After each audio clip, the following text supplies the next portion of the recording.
చిత్రమాల అయితే బహుశా అది లాస్ట్లో తెలుగు పాట వస్తుందని వెయిటింగ్ చిత్రమాల లాస్ట్ 3-4 minutes ఉంది, ఇప్పుడైనా తెలుగు పాట పడుతుందని వెయిటింగ్, రాకపోతే ఆ రోజు డిసప్పాయింట్మెంట్.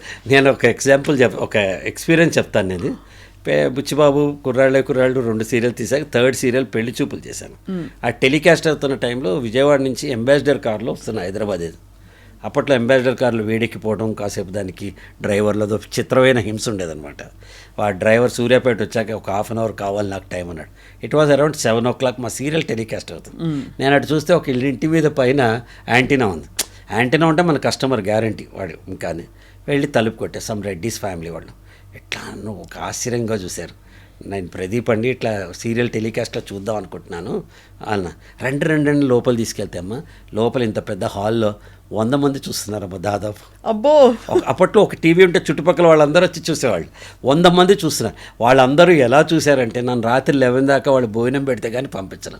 అటువంటి ప్రతి ఇంట్లోనూ వాళ్ళ మనసుల్లో ఓ చిన్న స్థానాన్ని మేమంతా తొలితరం, నేను ఒక్కడనే అని చెప్పను. అశోక్ అవ్వచ్చు, అచ్యుత్ అవ్వచ్చు, అశోక్ రావు అవ్వచ్చు, లేకపోతే ధర్మవరం సుబ్రహ్మణ్యం అవ్వచ్చు, సివిఎల్ అవ్వచ్చు, శిల్ప అవ్వచ్చు, సుధారాయణ అవ్వచ్చు, మా బ్యాచ్లో ఉన్న వాళ్ళని తర్వాత రోజుల్లో రూపాదేవి గారు, మంజులా నాయుడు గారు వీళ్ళవచ్చు. వీళ్ళందరూ ప్రతి ఇంట్లో ప్రతి మనసులో మాకు ఒక కుర్చీ వేసి మమ్మల్ని పెట్టుకున్నారు. Correct sir. ఎందుకంటే అప్పటిదాకా డబ్బిచ్చి కనిపించని స్టార్స్ మనకు డబ్బు లేకుండా ఇంట్లోనే కనిపించటం, వారం కనిపించటం, కథ వినిపించటం, అది ఒక తెలియకుండా ప్రజల జీవితంలో మమేకం అయిపోయారు. అవును, అది నాకు చాలా కిక్కిచ్చింది. అదే మీరు అంటే యూఆర్ యాక్చువల్లీ ఏం చెప్తారు, ఇన్నోవేటర్. ఒక విధంగా చూస్తే తెలుగు టెలివిజన్లో మీవి తొలి అడుగులు పడిన తర్వాతే దాన్ని రకరకాల అంటే పరిస్థితి కోసం అమ్మ, నేను సినిమా ఇండస్ట్రీకి వెళ్తే అప్పటికే నేను 3 ఏళ్ళు వదిలేసి అప్పటికే నాతో సమానంగా ఉన్నవాళ్ళు నాకంటే ముందు ఎదిగిపోయారు. నరేష్ అవ్వచ్చు, రాజన్ ప్రసాద్ గారు అవ్వచ్చు, ఎవడైనా అంటే కంటెంపరర్స్. కొత్త తరం వచ్చేస్తుంది. వెంకటేష్ గారు, నాగార్జున గారు అప్పుడే ఎంట్రీ ఇచ్చేశారు. ఇలాంటి టైంలో నేను మళ్ళీ పరిశోధన మొదలు పెడితే నాకు టైం ఎన్ని రోజులు పడుతుంది అన్నది నేను ఆలోచించాల.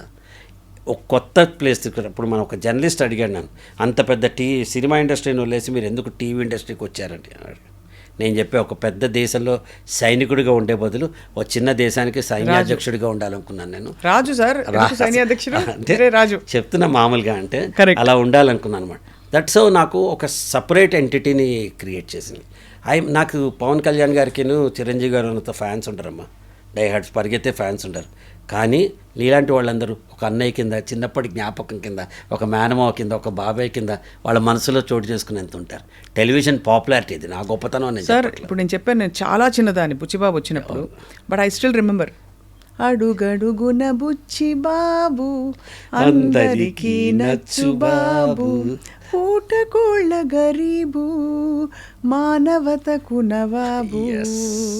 మీ లాల్చీ పైజమా, కరెక్ట్, కళ్ళజోడు, మీ హెయిర్ స్టైల్, విగ్ అన్నీ గుర్తున్నాయి.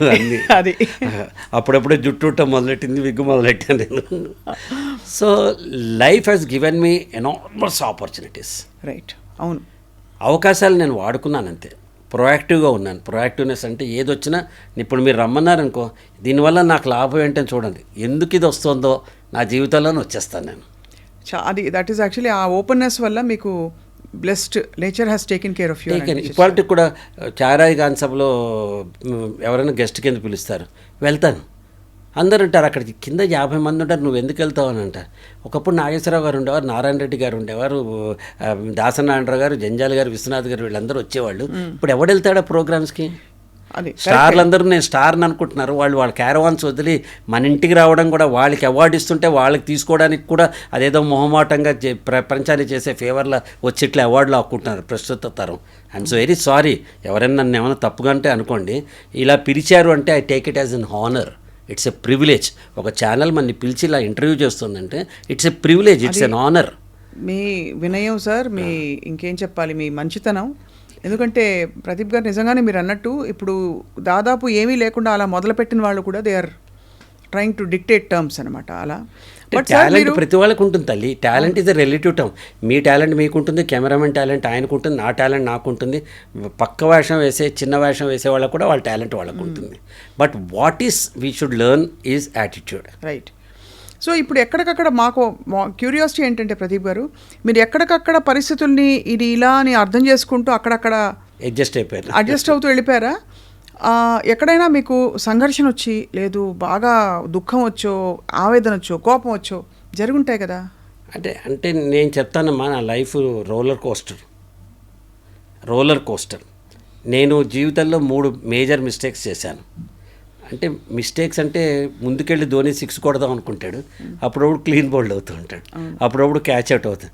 ధోని తప్పు కాదు, అక్కడ పరిస్థితి 16 ఓవర్లు లాస్ట్ ఓవర్లో కొట్టకపోతే నా టీం గెలవదనే ఒక ప్రయత్నంతో ముందుకెళ్ళి కొడతారు.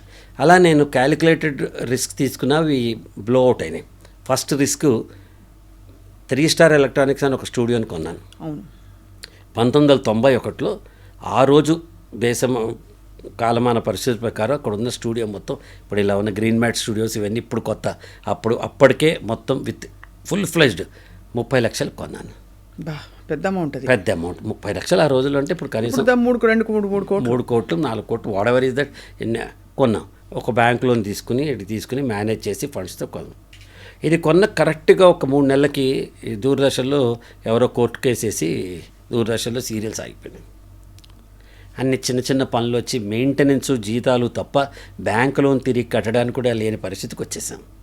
At this point of time Doordarshan open మళ్ళీ ఏదో సెటిల్మెంట్ అయింది, అన్ని కొత్త సీరియల్స్ వచ్చాయి. నాకే 6 వచ్చినాయి సీరియల్స్, అన్నీ వచ్చాయి. అమ్మయ్య ఇంకా మన కష్టాలు తీరిపోతాయి అనుకున్న టైంలో దూరదర్శన్ నా దగ్గర లో బ్యాండ్ ఎక్విప్మెంట్ ఉంటే ఇది పనికిరాదు, మీరందరూ హై బ్యాండ్లో తీయాలి అన్నారు.